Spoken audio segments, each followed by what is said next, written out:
Hello students, योरपीडिया global में आप सभी का स्वागत है। मैं हूं जितेंद्र कुमार त्यागी। तो देखो बच्चों, आप सभी जानते हैं कि कोई भी देश तरक्की करता है कब? जब उसमें अच्छी क्वालिटी की एजुकेशन होती है। स्टूडेंट्स को अलग अलग फील्ड्स में, चाहे वो इंजीनियरिंग का फील्ड हो, चाहे वो आर्ट्स का फील्ड हो, मेडिकल लाइन हो, ठीक है, किसी भी फील्ड में एक अच्छी क्वालिटी एजुकेशन अगर अपनी कंट्री के अंदर मिलती है तो वो कंट्री तरक्की करता है।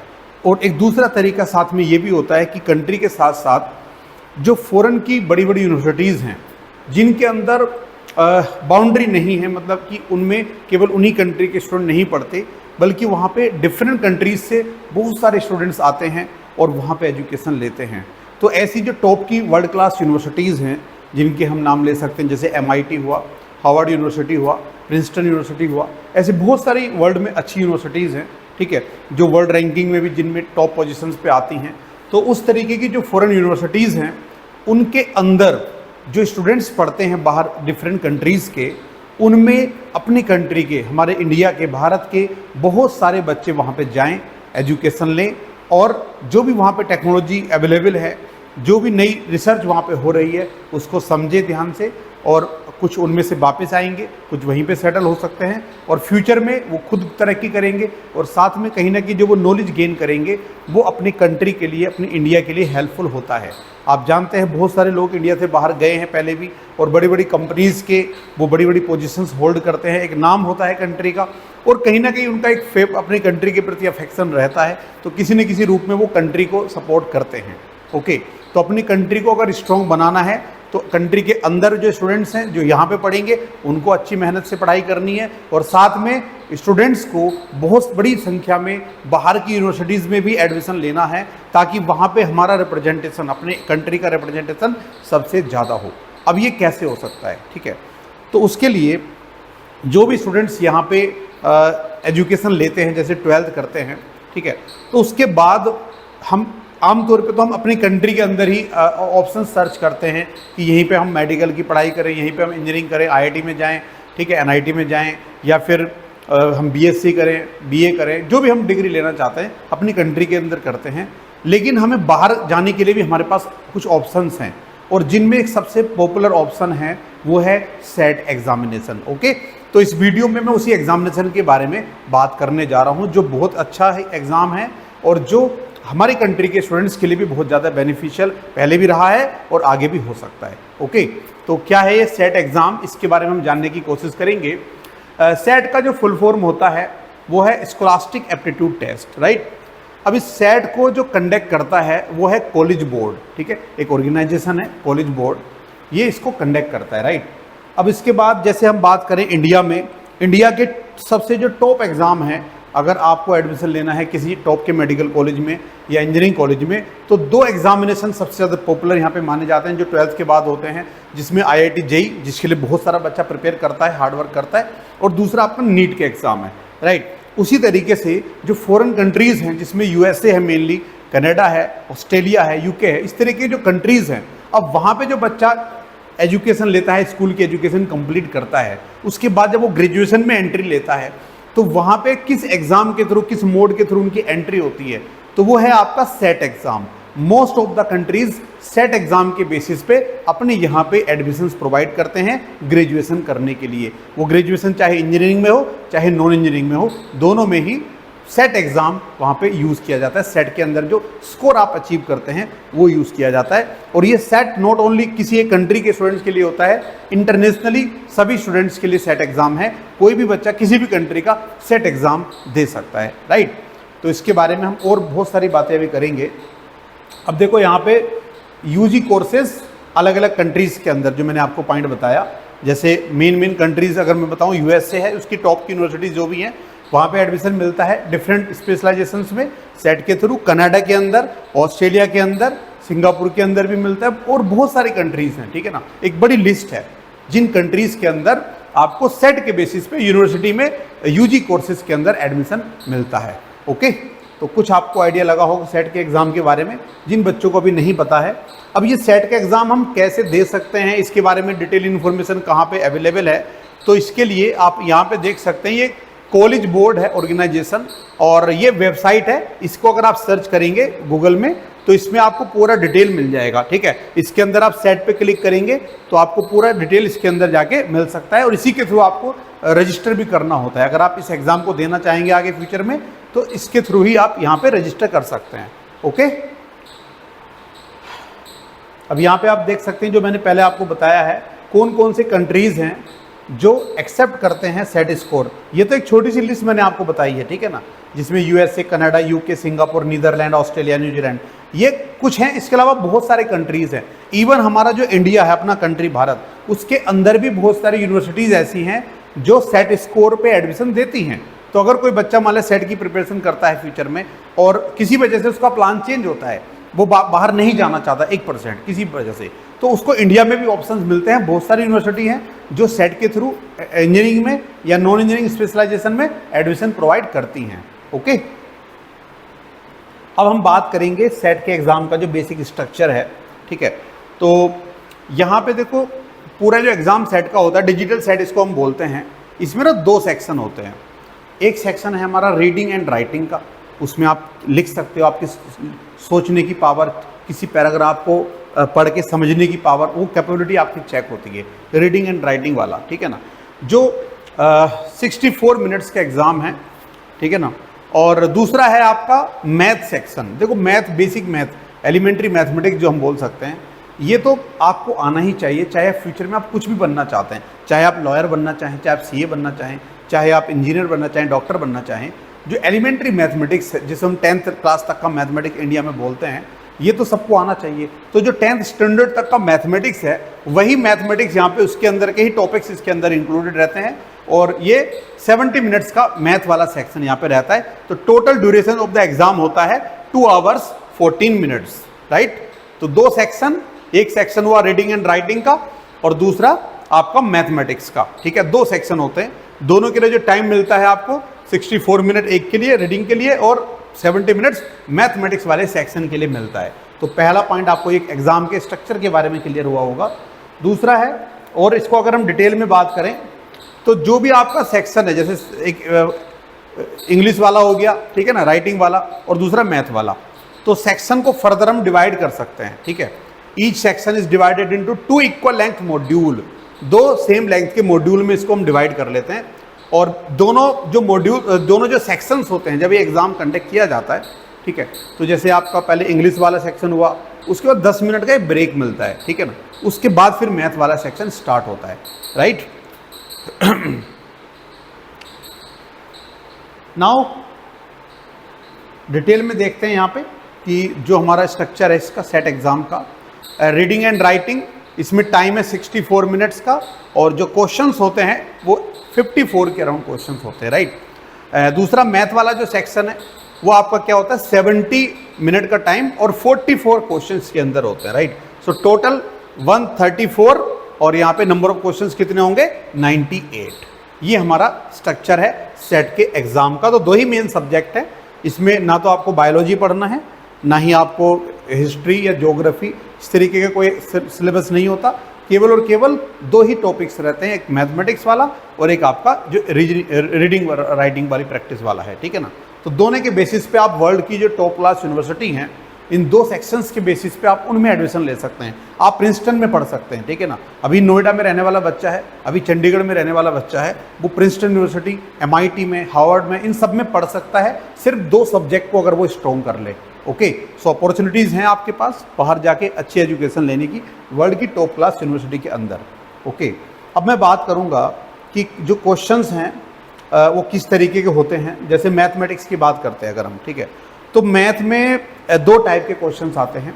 कुछ question, majority of the questions जो है वो MCQ टाइप होते हैं, जिसमें मल्टीपल चॉइस क्वेश्चन, मतलब एक क्वेश्चन होगा, उसके बहुत सारे ऑप्शंस होंगे, जिसमें से कोई एक ऑप्शन करेक्ट होगा, राइट। एक सैम्पल एग्जाम्पल यहाँ पे देख सकते हैं, जैसे परसेंटेज से क्वेश्चन लिया हमने, 4 ऑप्शन दे दिए, इनमें से कोई एक ऑप्शन करेक्ट है आपका।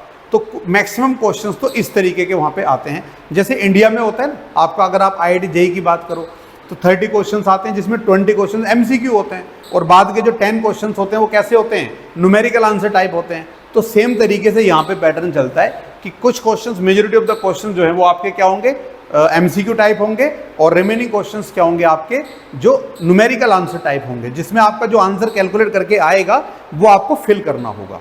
ओके। और जो दूसरा सेक्शन हमारा इंग्लिश का सेक्शन है, अगर हम उसकी बात करें इंग्लिश सेक्शन की, जैसे यहाँ पे मैथ का हमने एक दूसरा सैंपल लिया जिसमें हमें ऑप्शन नहीं दिखाए गए, ठीक है ना, तो यहाँ पे न्यूमेरिक आंसर जो आएगा वो फिल करना है हमें, सिंपल, राइट। और अगर हम बात करें रीडिंग राइटिंग की, ठीक है, तो इसके अंदर सारे के सारे क्वेश्चंस, ठीक है, 100% क्वेश्चंस जो हैं वो रहते हैं किसके उस पर, एमसीक्यू बेसिस पे, उसमें कोई न्यूमेरिकल आंसर नहीं होता। आपको सारे के सारे ऑप्शन दिए रहेंगे 4, उनमें से एक ऑप्शन को टिक करना होगा जो बेस्ट होगा। ओके, तो यहाँ पे डिटेल में आप एक बार चेक कर सकते हैं फिर से इसको, सेक्शंस कितने हैं reading and writing 54 questions, 44 question math में, 54 क्वेश्चन रीडिंग एंड राइटिंग में, 2 सेक्शंस होंगे। Exam time 2 hours 14 minutes. और जो स्कोर है, अब यहाँ पे बात करते हैं स्कोर की, सबसे इंपॉर्टेंट फैक्टर जिसको समझना है। जैसे हमारे इंडिया में अलग अलग एग्जाम्स कंडक्ट होते हैं, वहाँ पे आपका जो मार्क्स आते हैं उसके बेसिस पे आपका स्कोर बनता है, राइट। अब यहाँ पे क्या होता है, यहाँ पे ऐसा नहीं होता कि इतने क्वेश्चन है, एक क्वेश्चन इतने नंबर का है, जैसे इंडिया में तो फिक्स है। जैसे इंडिया में अगर हम बात करें जेई की, तो जेई के एग्जाम में 30 क्वेश्चंस, एक क्वेश्चन जैसे एक सब्जेक्ट में 30 क्वेश्चन होते हैं और एक क्वेश्चन 4 मार्क्स का होता है, ठीक है ना, चाहे वो इजी क्वेश्चन है चाहे वो टफ क्वेश्चन है, किसी भी केस में उसके जो मार्क्स होते हैं वो क्या होते हैं, फिक्स्ड होते हैं, राइट। सो 120 आपके हो गए मार्क्स वहाँ पे 30 में से, अगर जो करने होते हैं जैसे 25 तो 100 हो गए, राइट। मान लिया आपको 30 में से 25 करने तो 100 मार्क्स आपके बन गए। इस तरीके से होता है इंडिया में तो, ठीक है। लेकिन यहाँ पे क्या होता है, यहाँ पे ऐसा नहीं होता कि क्वेश्चंस जो हैं उनके मार्क्स फिक्स हैं, नहीं, ठीक है। नंबर ऑफ क्वेश्चन तो ठीक है, वो तो इन्होंने बता दिया कि इतने क्वेश्चंस होंगे, लेकिन क्वेश्चन कितने मार्क्स के होंगे, ईच क्वेश्चन 2 मार्क्स या ईच क्वेश्चन 3 मार्क्स, ये क्लियरिटी नहीं देते हैं वो। यही इस एग्जाम की ब्यूटी है, ठीक है ना, जो इसको इंटेलिजेंट एग्जाम बनाता है। ये एग्जाम आपका एक एल्गोरिथम के ऊपर बेस्ड है कि जब आप एग्जाम में बैठ के आंसर करना स्टार्ट करते हो ना, अकॉर्डिंगली क्वेश्चन का डिफिकल्टी लेवल डिसाइड होता है, फिक्स नहीं होता। जैसे हमारे यहाँ पे क्या होगा कि भाई एक चार उन्होंने बना दिए ABCD, जो पेपर ए होगा, पेपर कोड ए होगा, उसमें फिक्स सीक्वेंस चलेगी कि उसी सीक्वेंस में आएंगे पेपर आपके, उसमें आपको करने, कोई भी आप कर सकते हो, पहला कर सकते हो, लास्ट वाला कर सकते हो, ठीक है ना, एक दूसरे से कोई मतलब नहीं, इंडिपेंडेंट होते हैं। लेकिन इस एग्जाम में क्या होता है कि आपने अभी जो क्वेश्चन किया उसको कैसे किया, उसके बेसिस पे अगला क्वेश्चन डिसाइड होता है, ठीक है। निगेटिव मार्किंग कोई नहीं होती, ठीक है, कोई निगेटिव मार्क अगर आपने गलत कर दिया तो निगेटिव मार्किंग नहीं होती। लेकिन कोई क्वेश्चन कितने नंबर का है वो नंबर वेरी करता है और उसी के बेसिस पे स्कोर की रेंज यहाँ पे दी हुई है 400 से 1600, मतलब मिनिमम आपका कितना आ सकता है 400। अगर आप एग्जाम में देने जाते हो, कुछ भी सारे क्वेश्चन गलत करते हो, कुछ भी नहीं करके आते, तो मिनिमम 400 स्कोर तो आपको बन जाता है। लेकिन उसको अगर आगे बढ़ाना है तो क्वेश्चन करने पड़ेंगे आपको। तो किसी बच्चे ने, ठीक है ना, किसी बच्चे ने कुछ क्वेश्चंस किए होंगे, उसका स्कोर 800 बना मान लिया, किसी ने 850, 900 बना, 1000 बना, तो वो स्कोर कैसे डिसाइड होता है। फॉर एग्जाम्पल मेरे सामने एक क्वेश्चन आया, राइट, क्वेश्चन मुझे लगा कि यार इजी क्वेश्चन है, बहुत ईजी है, कर दिया मैंने सॉल्व, ठीक है। उसके मार्क्स कितने होंगे मुझे नहीं पता, वो ऑटोमेटिक कैलकुलेट करेगा, उसने डिसाइड किए होंगे, जिसने जो चल रही है एल्गोरिथम ना, ठीक है। उसके बाद जब मैं उस क्वेश्चन को सही कर दूंगा, अगर वो सही होगा, अगला क्वेश्चन ऑटोमेटिकली क्या आएगा, एक टफ क्वेश्चन, थोड़ा सा पुराने के मुकाबले थोड़ा सा टफ आ जाएगा, लेकिन उसके नंबर बढ़ जाएंगे, वो 3 नंबर का हो सकता है, जैसे ये 2 नंबर का था मान लिया, अगला कितने नंबर का हो सकता है, 3 मार्क्स का हो सकता है, राइट। अब अगला भी आपने कर दिया, ओके वेरी गुड, आपने 2 क्वेश्चन कर दिए, तो जो उससे नेक्स्ट आएगा वो और टफ होगा, थोड़ा सा हो सकता है वो 4 मार्क्स का आ जाए, ठीक है। अगर आपने वो भी कर दिया, वेरी गुड, अगला और टफ आएगा, उसके मार्क्स और ज़्यादा होंगे, हो सकता है 6 मार्क्स हो। ऐसे एल्गोरिथम चलता है, ठीक है। मतलब आप जितना डेप्थ में जाओगे, जितने डिफिकल्ट क्वेश्चन करते जाओगे, उनके मार्क्स भी ज़्यादा मिलेंगे आपको, डिफिकल्टी लेवल बढ़ेगा, साथ में ऐसा नहीं कि मार्क्स सेम रहेंगे, आपको ज़्यादा मार्क्स मिलेंगे। भाई टफ काम कर रहे हो तो ज़्यादा मार्क्स मिलेंगे आपको, राइट। अब सपोज बीच में कोई क्वेश्चन आपने गलत कर दिया, जैसे अभी आप चल रहे थे, आपने जो क्वेश्चन प्रीवियस किया वो 4 मार्क्स का था, अब अगला क्वेश्चन आपने किया वो गलत कर दिया, राइट, ठीक है, गलत हो गया, नेगेटिव तो नहीं जाएगा, 0 मार्क्स मिलेगा उस पर आपको, ठीक है। अब जो अगला क्वेश्चन आएगा वो क्या होगा, वो उससे थोड़ा इजी आ जाएगा, वो समझ जाएंगे कि यार ये नहीं कर पाया, ओके थोड़ा इजी देते हैं इसको, राइट। अब इजी दिया, लेकिन साथ में जो मार्क्स थे वो भी क्या कर दिए, कम कर दिए। इजी क्वेश्चन, फिर 2 नंबर पे आ गए, फिर अगला और इजी दे दिया, 1 नंबर पे आ गए। ऐसे चलता है एल्गोरिथम। तो जितना परफॉर्म करोगे अच्छा, उतने ज़्यादा ऊपर बढ़ते चले जाओगे। जहाँ गड़बड़ करोगे थोड़े नीचे आ जाएंगे, मार्क्स नीचे आएंगे, निगेटिव कुछ नहीं होगा, अगला क्वेश्चन आपको कम नंबर का आएगा। तो इस तरीके से ओवरऑल पूरा एग्जाम देने के बाद जो फाइनल आपका टोटल कैलकुलेट करके बनता है स्कोर, वो मैक्सिमम कहाँ तक जा सकता है 1600 तक और मिनिमम 400 तक। तो ये बेसिक है इसकी एल्गोरिथम के काम करने का। आई होप आपको समझ में आया होगा। इंडिया से डिफरेंट है, दूसरे कंट्री से डिफरेंट है एग्ज़ाम। क्यों? क्योंकि इसमें फिक्स नहीं होते marks for each question. Okay, अब हम बात करते हैं कुछ और। निगेटिव मार्किंग कुछ नहीं है, ठीक है। तो ऑब्वियसली अगर आपको नहीं आता तो गैस तो करोगे आप भाई। अगर आपको कोई क्वेश्चन है वो नहीं आता तो गैस तो करना चाहिए आपको, क्योंकि नेगेटिव तो नहीं होगा, उस पर नंबर नहीं मिलेंगे, लेकिन गैस तो करना है आप, मतलब कुछ ना कुछ तो आपको लगाना ही है, ब्लैंक छोड़ के नहीं आना है। इस बात को ध्यान रखो एग्जाम के अंदर, राइट। अब अगला पॉइंट क्या है हमारा, अगर हम इसकी डेट्स की बात करते हैं, ठीक है ना, तो ये थ्रू आउट द ईयर चलता रहता है एग्ज़ाम, ठीक है ना। और इसमें जैसे हमारे जो एग्ज़ाम्स होते हैं, नीट का एग्ज़ाम एक ही बार होता है, जेई का 2 बार होता है, फिक्स होते हैं। लेकिन ये एग्ज़ाम आपके इसमें ऑप्शन ज़्यादा मिलते हैं। आप इस मंथ कंफर्टेबल नहीं है, किसी वजह से बीमार है या कोई भी रीज़न है, तो आपकी प्रिपरेशन अच्छी नहीं हो पाई है, तो आप अगले महीने का स्लॉट ले सकते हो या उससे अगले महीने का ले सकते हो। तो ये एग्ज़ाम मल्टीपल टाइम्स होता है, राइट। इसका एक तो ये बेनिफिट है कि जब आपकी प्रिपरेशन आपको लगता है बढ़िया है, तब आप इस एग्ज़ाम को दे सकते हो। ओके, तो इसकी सबसे अच्छी चीज़ क्या है कि ये पूरे ईयर में कई बार होता है, मल्टीपल टाइम्स होता है। और इसमें आपको रजिस्टर करना पड़ता है, डेट सेंटर बुक करना पड़ता है, और इसके सेंटर इंडिया में भी हैं। एग्ज़ाम जो है आपको सेंटर पे जाके देना पड़ेगा, होगा कंप्यूटर पे टेस्ट होगा, लेकिन एग्ज़ाम सेंटर जाना पड़ेगा, घर से नहीं होगा, राइट। और इंडियन स्टूडेंट्स के लिए इंडिया में बहुत सारे 100 से ज़्यादा सेंटर्स होते हैं जहाँ पे सेट एग्ज़ाम कंडक्ट किया जाता है। ओके, तो आप अपने नियर बाई जो एरियाज़ हैं वहाँ पे चूज़ कर सकते हो सेंटर, कोई प्रॉब्लम नहीं है। ओके, अब हम बात करते हैं इसमें अगला। अब देखो, जैसे टेस्ट डेट 1 जून की है, ठीक है, ये अभी जो अपकमिंग है वो 1 जून को होने वाला है, राइट। इसके जो रजिस्ट्रेशन की डेडलाइन थी वो 16 मई थी।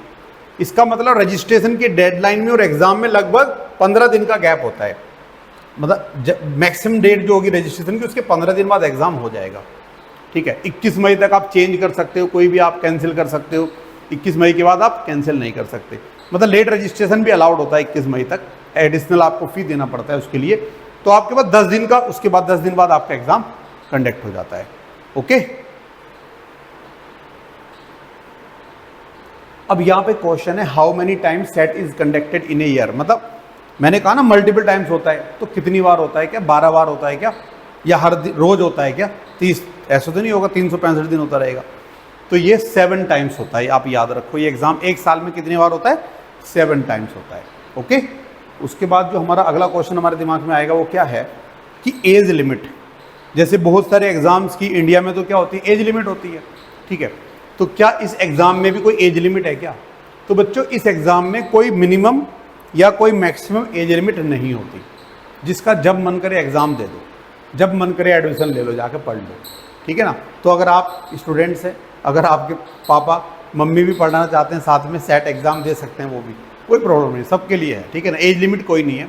हाउएवर जो डाटा एनालिसिस कहता है, जो भी इसके ऊपर जितने भी स्टूडेंट्स इसमें अपेयर होते हैं, कि मोस्ट ऑफ द स्टूडेंट, जो majority of the students obviously वो स्कूल पास करते हैं, तो उनकी जो एज होती है वो 17-19 के बीच में वेरी करती है, ठीक है। हो सकता है 25 ईयर्स का भी बच्चा कोई देता हो एग्ज़ाम, या कोई 15 ईयर्स में भी दे पाए, लेकिन जनरल जो ट्रेंड है वो क्या होता है 17 से 19। तो अगर आप 17 ईयर्स के हैं, 18 ईयर्स के हैं, 19 ईयर्स के हैं, 20 ईयर्स के हैं, 16 ईयर्स के हैं, आप इस एग्ज़ाम को दे सकते हैं। ओके, अब यहाँ पे देखो, जो रजिस्ट्रेशन की और टेस्ट डेट हैं उनकी डिटेल आपको सारी जो कॉलेज बोर्ड की वेबसाइट है उस पर अवेलेबल रहती है। जैसे अगर मैं यहाँ पे बात करूँ कि अभी जो अगला टेस्ट डेट है वो है 24 अगस्त को, ठीक है ना। 24 अगस्त को टेस्ट डेट है। उसके रजिस्ट्रेशन की डेट कितनी, 9 अगस्त, ठीक है। और अगला 5 अक्टूबर को है, ठीक है, 20 सितंबर तक रजिस्टर कर सकते हैं, 2 नवंबर को है, फिर 7 दिसंबर को है, फिर नेक्स्ट ईयर 25 शुरू हो जाएगा, 8 मार्च, 3 मई, 7 जून, ठीक है। तो मार्च के बाद अप्रैल छोड़ के मई, फिर जून में आ गया, तो कई बार मतलब ओवरऑल 7 टाइम्स ये एग्ज़ाम होता है। तो जो भी आपका, जब आप तैयारी स्टार्ट करोगे इस एग्ज़ाम की, ठीक है, उसके बाद आपको जब सूटेबल लगता है उस मंथ में आप बुक कर सकते हो और एग्ज़ाम दे सकते हो। ओके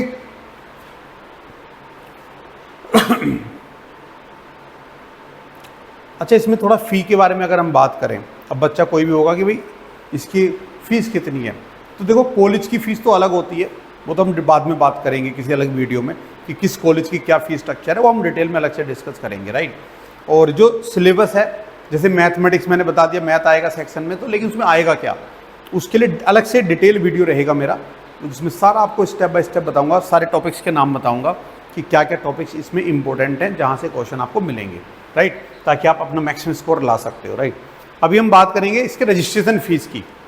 तो रजिस्ट्रेशन फ़ीस जो है, जो करंट सेट रजिस्ट्रेशन फ़ी अभी चल रही है $60 प्लस $43 रीजनल फ़ी, मतलब जो USA के स्टूडेंट्स हैं उनके लिए तो $60 है, लेकिन जो बाहर के हैं उनके लिए $43 का रीजनल फ़ी एडिशनल लगता है। लेकिन ये अभी फ़ी चेंज होने वाला है, राइट, बढ़ने वाला है। कब से?